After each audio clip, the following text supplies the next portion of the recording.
você está fazendo, proteções extras se fazem necessárias. Mas a gente não está falando sobre um chá.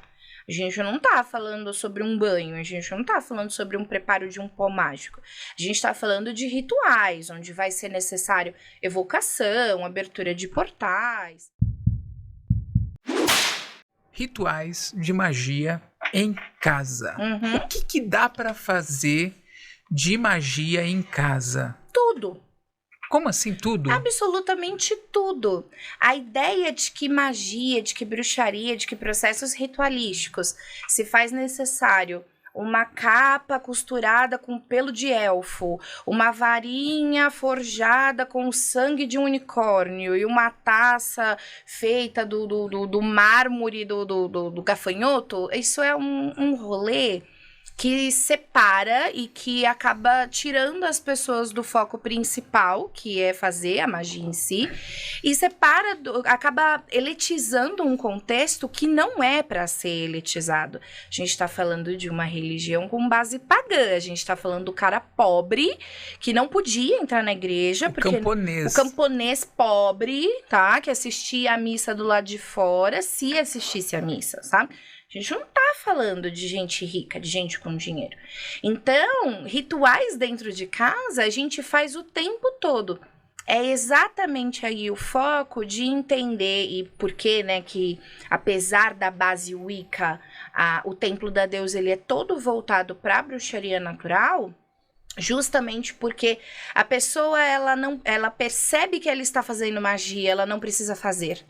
Esse é o objetivo. É você entender que você já tá fazendo magia, que você sempre fez.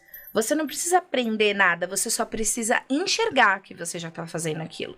Então, quando eu olho e vejo uma filha doente e eu vou e faço um chá pra ela, eu tô fazendo magia. Porque na hora que eu tô fazendo aquele chá, eu tô colocando todo o meu amor, eu tô colocando cura, eu tô colocando acolhimento, eu tô colocando entendimento. E eu tô trabalhando com o elemento água, eu tô trabalhando com o elemento fogo, eu tô trabalhando com o elemento terra. Você não aprende a fazer magia, você enxerga a magia que já é feita naturalmente. Quer ver uma coisa que é magia? Quando você dá uma topada do teu joelho na quina da mesa, o que você faz? Xinga horrores e esbraveja. Mas você coloca a mão no lugar. Sim. E aperta, né? E aperta. Coloca a mão. A mãe põe a mão na cabeça da criança e esfrega, né? Sim. E aquela bolinha de guspe da lãzinha pra criança parar de soluçar. E a criança para de soluçar. Como uma bolinha de guspe pode fazer pra criança? Muito Isso bem. é magia. Então, tudo que você tem em casa pode servir como instrumento mágico. A Noara tá perguntando assim, legal fazer magia em casa, muito bom e tal. Mas ela tá perguntando se tem alguma proteção que a gente tem que fazer pra fazer as magias em casa. Se o seu ambiente tá limpo, se você tá com os seus mentores firmados, se a sua conexão com a espiritualidade tá ok, não há necessidade de medo de ataques, porque você tá dentro de um ambiente protegido, selado, você tá protegida, você tá selada. Mas é claro que dependendo do tipo de magia que você está fazendo, proteções extras se fazem necessárias, mas a gente não tá falando sobre um chá. A gente não tá falando sobre um banho, a gente não tá falando sobre um preparo de um pó mágico.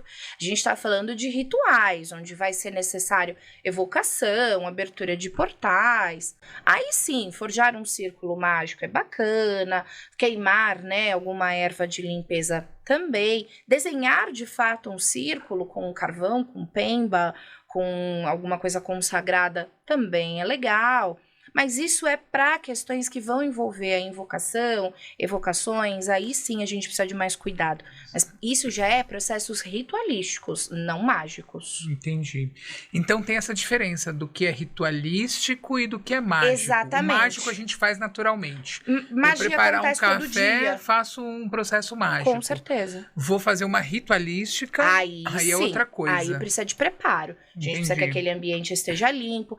Abrir o círculo sagrado é um ato que as nossas ancestrais, os nossos ancestrais já faziam. Por quê? Porque a nossa religião, ela não tem uma igreja, né? A gente não tem um santuário. Sim. O nosso santuário é a natureza. Como que eu faço para sacralizar aquele espaço, para torná-lo sagrado? Eu abro um círculo sagrado.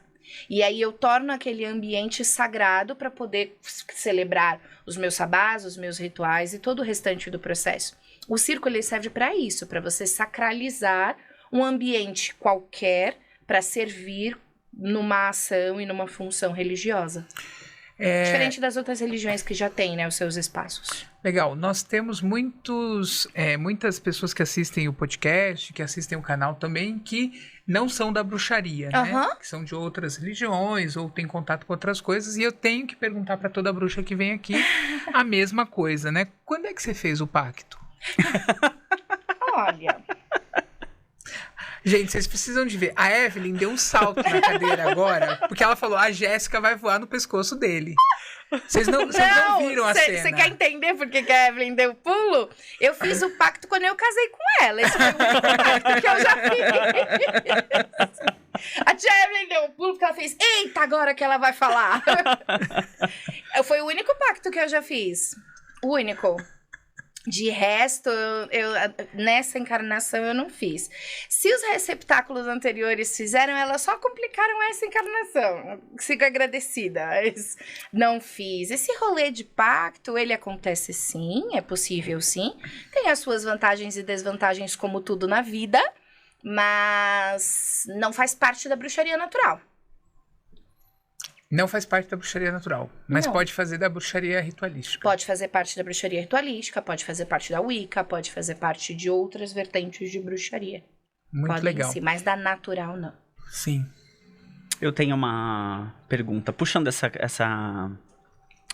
estereótipo do pacto que você comentou agora,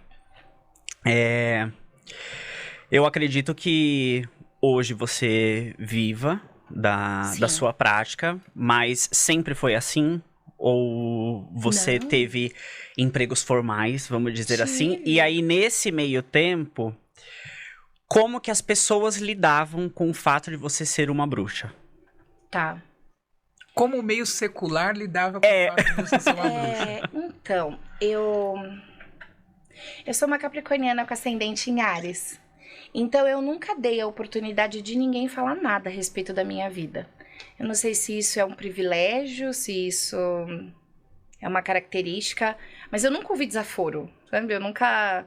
Se a pessoa torceu o nariz, não foi na minha frente. Ela não teve coragem suficiente pra fazer isso. Não teve, assim, de tomar desaforo, ser mandada embora, perder alguma oportunidade, nunca foi. Muito pelo contrário. Esse discurso, oi, tudo bem? Eu sou a Jéssica Paixão, sou lésbica e sou bruxa, isso sempre foi real. Sempre, desde essa época. Eu nunca fiz questão nenhuma de esconder, porque se a Jéssica completa não cabe nesse lugar, eu nem venho. Eu não sou obrigada a estar aqui. Eu sempre deixei muito claro que eu estava procurando um emprego, eu não estava desesperada atrás de um, sabe? Então, eu tô escolhendo onde eu vou trabalhar, não o contrário. Até porque eu tenho um probleminha com a autoridade, então eu não deixaria... A autoridade tem que ser você, né? Eu não deixaria. Então, sempre foi, desculpa, mas eu que tô procurando. Eu vim aqui porque eu quis, não é porque você quer, entendeu? Então, eu nunca tive esse problema. Até porque eu nunca dei oportunidade para. Se as pessoas falaram, não foi na minha frente. Mas, sim, tive empregos formais, trabalhei em contabilidade, trabalhei numa fundação que cuidava de pacientes oncológicos, que era minha verdadeira paixão. Trabalhei muito tempo, tinha uma chefe incrível, Maria Cláudia, e todos eles sempre teve um envolvimento... de certa forma, com magia. Então, eu abria tarô pra minha chefe na hora do almoço. Eu dava bombom enfeitiçado pras crianças, pra elas ficarem quietas na recepção. Porque as crianças, tudo com câncer, aí vocês não querem chamar atenção, né? Tudo sem olhinho, tadinha das bichinhas. Mas eram terríveis as crianças. Aí você dá uns bombom encantado pra elas ficarem quietinhas. Ninguém sabia por que elas se comportavam tão bem comigo. E assim foi. Então, eu tive sim... Depois eu acabei indo trabalhar como autônoma porque eu não lido bem com essa questão de autoridades. E aí virei professora de dança. E aí a magia só foi vivenciada dentro do contexto, nunca saiu. Sempre deixei isso muito claro para as donas das escolas, né? É assim que funciona, tudo bem? Não, tudo bem, as alunas vão adorar. Ótimo, então bora, então vamos. E as alunas realmente gostavam. A Noara fez um comentário dizendo, tô me identificando tanto com a Jéssica, pediu a receita do bombom pros filhos dela. Ai, pode deixar. E falou para você falar sobre a associação de dança e bruxaria. Então, Quando a gente olha para a bruxaria natural, a gente volta para essa percepção. Eu não preciso fazer, eu só preciso enxergar. A dança, ela é um processo mágico, ela é um processo que movimenta chakras, que movimenta o corpo, que traz o que está dentro da gente para fora. Então, se eu não tô legal, é natural que eu vá escolher uma música mais tranquila, mais introspectiva. Se eu tô muito eufórica, é natural que eu me adiante na música. Então eu percebia que a minha turma tava muito eufórica quando eles não conseguiam acompanhar o ritmo que eu tinha escolhido. E aí às vezes eu chegava e eu tinha que mudar uma aula inteira, porque eles não estavam naquela energia, eles não estavam naquela vibe. Eu tinha que colocar eles numa vibe diferente, eu tinha que baixar, eu tinha que aumentar muito, porque senão eles não iam me acompanhar, eles não iam nem ouvir o que eu tava falando. E a gente tá falando de turma de 25, 30 pessoas por sala, então Caramba.